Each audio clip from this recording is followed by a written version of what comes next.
Welcome to our channel. Today we how to activate Google My Business listing, quick tutorial step by step clearly. To activate your Google My Business listing, start by visiting the Google My Business website. Sign in using your Google account. If you don't have an account, create one by following the on-screen prompts. Once logged in, click on the Manage Now button.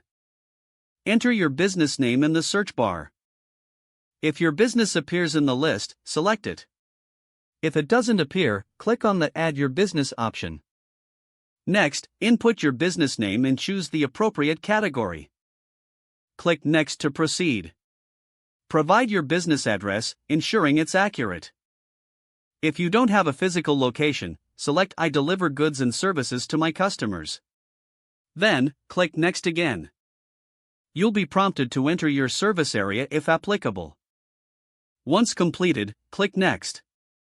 Now, add your business phone number and website URL if you have one.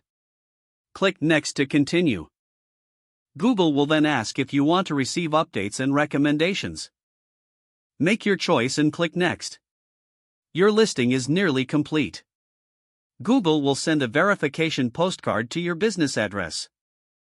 This postcard will arrive within a few days. Once you receive it, log back into your Google My Business account. Select Verify Location and enter the verification code from the postcard. Now your listing is activated and visible to potential customers. Optimize your listing by adding photos, business hours, and a description. Keep your information updated to engage with customers effectively.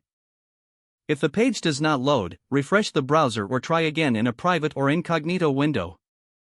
Make sure you are using the correct email address, then retype it carefully to avoid small typos.